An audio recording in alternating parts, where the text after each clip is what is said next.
یہ پاکستان، بچا کھچا Pakistan, what remains of Pakistan, یہ اصل میں ہے کیا؟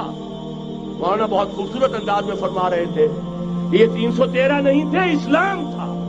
اسی طرح نوٹ کیجئے پاکستان نہیں ہے، 4 صدیوں کی تجدیدی مساعی کا حاصل۔ آپ نے کبھی نوٹ کیا ختم نبوت کے بعد اب سب سے اونچا منصب کس کا ہے؟ مجددین۔ سنن ابی داؤد کی روایت، ان اللہ یبعث فی هذه الامہ علی راس کل 100 عام من یجدد لها دینها۔ اور نوٹ کیجئے کوئی بات ہے 1000 برس تک سارے مجدد عالم عرب میں پیدا ہوئے، جیسے ہی دوسرا 1000 سال شروع ہوا، الف ثانی کا مجدد اعظم شیخ احمد سرہندی کہاں تھا؟ صنم خانہ ہند میں حاضر ہوا۔ میں شیخ مجدد کی لحد پر، وہ خاک کے ہے زیر فلک مطلع انوار، گردن نہ جھکی جس کی جہانگیر کے آگے، جس کے نفس گرم سے ہے گرمی آرات۔ وہ پھر 12ویں صدی کا مجدد اعظم امام الہند شاہ ولی اللہ دہلوی، 13ویں صدی کا مجدد اعظم سید احمد بریلوی، اس کے خون کا امین اور اس کے ساتھ کے شہداء کے خون کا امین، ان کے جسموں کا امین آپ کا خطہ ہزارہ، آپ کا خطہ سوات، اس میں ان کی جانیں ہیں جو دی گئی ہیں۔ اور وہ نہایت میں آپ سے عرض کر دوں، دور صحابہ کے بعد اتنا خالص اسلامی جہاد پوری مسلمان تاریخ میں نہیں ملے گا جتنا وہ تحریک شہیدین کا۔ 14ویں صدی ہجری میں شیخ الہند جیسا مجاہد اعظم کہ انگریز نے گرفتار کر کے قید بھی کیا ہے، تو کہاں؟ ہندوستان میں نہیں، کہاں؟ جزیرہ مالٹا بحر روم میں۔ اقبال کے نفس سے ہے لالے کی آگ تیز، ایسے غزل سرا کو چمن سے نکال دو۔ کہیں ہندوستان کی کسی جیل میں ہوا تو شاید اس کے نفس کی گرمی ہی سے کوئی حرارت پیدا ہو جائے۔ اور اسی صدی میں 14ویں صدی ہجری میں اقبال جیسا مفکر، یہ کہاں سے شروع ہوئی تحریک؟ دہلی کی ایک چھوٹی سی مسجد سے۔ وہ مسجد بنگلے والی اب تو بڑی عالیشان ہو گئی ہے، جب وہاں شروع ہوا تھا کام بڑی چھوٹی سی مسجد۔ یہ سارے کام یہاں کیوں ہوئے؟ پورا عالم اسلام آزاد ہوا، کہیں نعرہ اسلام کا نہیں لگا، کہیں عرب قومیت پر، کہیں کسی اور عصبیت پر تحریکیں چلی ہیں، صرف تحریک پاکستان تھی کہ پاکستان کا مطلب کیا؟ لا الہ الا اللہ۔ وہی سبب ہے کہ یہاں قرارداد مقاصد پاس ہوئی، حاکمیت اللہ کی ہے کہ اکبر نام لیتا ہے خدا کا اس زمانے میں۔ یہ سارا ماضی سامنے رکھیے اور حضور کی دی ہوئی پیشن گوئیوں کا مستقبل سامنے رکھیے، ان دونوں سے ثابت ہوتا ہے اس خطہ ارضی سے کچھ ہونا ہے۔ اگرچہ بھٹکے ہوئے ہیں لیکن کبھی بھولی ہوئی منزل بھی یاد آتی ہے راہی کو، اور بھٹکے ہوئے آہو کو پھر سوئے حرم لے چل۔ اس کی ضرورت ہے مسلمان کو، پھر اس کا مقصد یاد دلایا جائے۔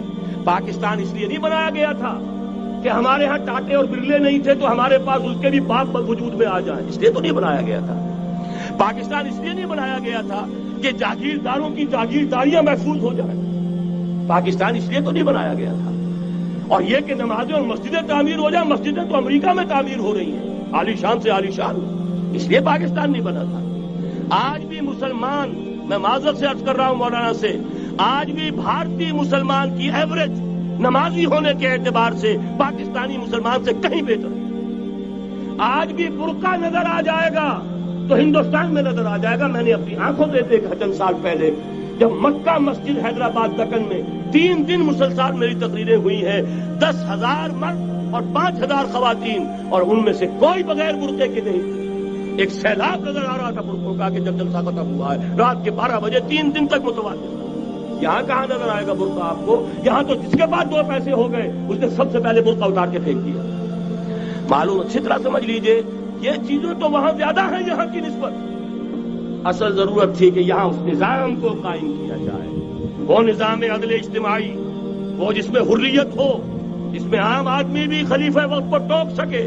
یہ کرتا کیسے بن گیا؟ ایک خاتون بھی کھڑی ہو کر دامن پکڑ لے، عمر تمہیں کیا حق ہے کہ ہمارے مہر کے اوپر پابندی لگا رہے ہو، جبکہ اللہ نے نہیں لگائی۔ اللہ قرآن میں قنطارہ کا لفظ استعمال کر رہا ہے۔ ڈھیروں سونا دے دے کوئی شخص اپنی بیوی کو مہر کے اندر، طلاق دیتے وقت اس میں سے کچھ نہیں لے سکتا۔ آپ کون ہوتے ہیں ہمارے حق کے اوپر پابندی لگانے والے؟ اور عمر نے کہا، آج ایک بڑھیا نے وہ اب عمر کو دین سکھایا، آرڈیننس واپس۔ حضرت سعد بن ابی وقاص رضی اللہ تعالی عنہ جو فاتح ایران تھے، وہ گورنر ایسے ہی نہیں بن گئے تھے ریوڑیاں بٹی ہو اور گورنری مل گئی ہو، وہ تو خود فاتح تھے ایران کے، اس لیے گورنر تھے۔ صرف ایک پرچہ پہنچا ہے بارگاہ خلافت میں، حضرت عمر فاروق کے پاس انفارمیشن آئی سعد نے اپنے گھر کے باہر ڈیوڑی بنا لی ہے اور ایک دربان کھڑا کر دیا ہے، حضرت بلال کو بھیجا ہے رقعہ دے کر، اور یہ حکم تھا کہ بلال پہلے تو جاتے ہی ڈیوڑی میں آگ لگا دینا، پھر یہ رقعہ دینا میرا۔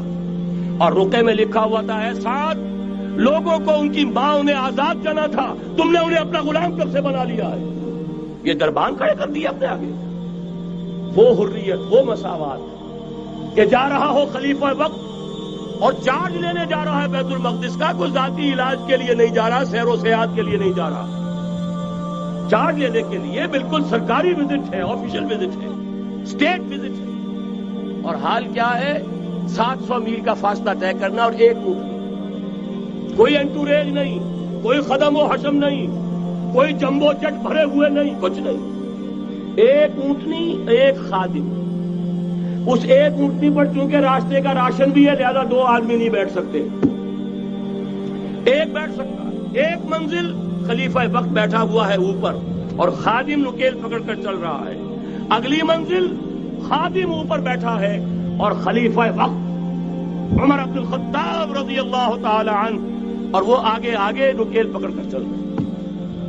یہ نظام چاہیے آج نوع انسانی، اس کے انتظار میں، اس کی تلاش میں نوع انسانی نے کتنے تجربے کر لیے، کیسی چھلانگیں لگائیں، ملوکیت ختم کی، آسمان سے گرا کھجور میں اٹکا، جمہوریت آئی نام نہاد، لیکن وہ سرمایہ کارانہ نظام بن کر آگے سے بڑھ کر لعنت بن گئی۔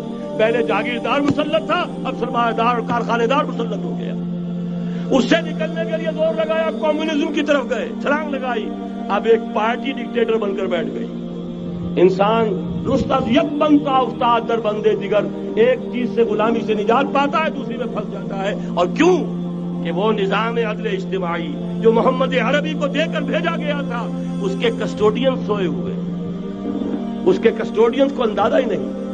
یہ نسخہ تو ہمارے پاس تھا، ہمیں عمل کرنا تھا اور دنیا کے سامنے پیش کرنا تھا۔ پاکستان بنایا اس لیے گیا تھا کہ ہم اس کا ایک نمونہ دنیا کے سامنے پیش کریں گے۔ قائد اعظم نے فرمایا تھا کہ ہم یہ چاہتے ہیں کہ پاکستان کی صورت میں عہد حاضر میں اسلام کے اصول حریت و اخوت و مساوات کا ایک نمونہ قائم کر کے دکھائیں۔ کہاں ہے وہ؟ بھٹک گئے، سو گئے۔ بہرحال اب بھی وقت ہے، جب تک سانس تب تک آس۔ میرے عزیز نے تو ڈرایا ہے اور صحیح ڈرایا ہے۔ اللہ تعالیٰ نے 25 برس انتظار کیا تھا، پہلے عذاب کا کوڑا پھر مارا ہماری پیٹھ پر۔ وَلَنُذِيقَنَّهُم مِّنَ الْعَذَابِ الْأَدْنَىٰ دُونَ الْعَذَابِ الْأَكْبَرِ، بڑے عذاب سے پہلے چھوٹا عذاب کا مزہ چکھائیں گے، لَعَلَّهُمْ يَرْجِعُونَ، شاید کہ لوٹ آئیں۔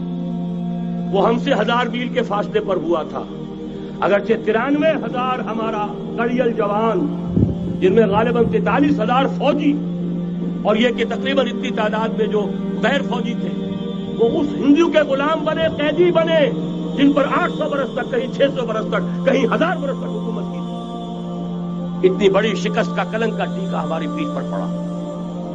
پہلے عذاب کا کوڑا آ گیا تھا، 25 برس ہو گئے تھے قمری حساب سے، نوٹ کر لیجئے، یہ نہ سمجھیے 24.25 برس ہوئے تھے، 24.25 برس قمری حساب سے 25 برس تھے۔ اور اب نوٹ کر لیجئے اگلے 25 برس کے پورے ہونے میں اگلے رمضان کی 27 تاریخ تک صرف مہلت ہے، نصف صدی پوری ہوا چاہتی۔ کوئی عجب نہیں اس عذاب الادنیٰ سے بعد ہم جاگے نہیں، ہوش میں نہیں آئے، کوئی عجب نہیں کہ بڑے عذاب کا کوڑا ہماری پیٹھوں کو برس جائے۔ لیکن مجھے یہ یقین ہے، نوٹ کر لیجئے، اگر یہ دوسرا امکان ہو گیا، خدا نہ خواستہ اللہ کے عذاب کا کوڑا ہماری پیٹھ پر برسا، مجھے یقین ہے اللہ ہندوؤں کو مسلمان بننے کی توفیق دے گا، لیکن اسلام کا بول بالا اسی خطے سے ہوگا۔ تاریخ میں یہ ہو چکا ہے آیا فتنہ تاتار کے افسانے سے، پاسباں مل گئے کعبے کو صنم خانے سے۔ تاتاریوں کے ہاتھوں کروڑوں مسلمان قتل ہوئے، لیکن اسلام نے تاتاریوں کو فتح کر لیا، اور پھر اسلام کا مسلمانوں کا دوسرا دور عروج انہیں تاتاریوں کی مختلف شاخوں کے تحت ہوا۔ وہ تاتاری ہی تو تھے، وہ سارے ہوش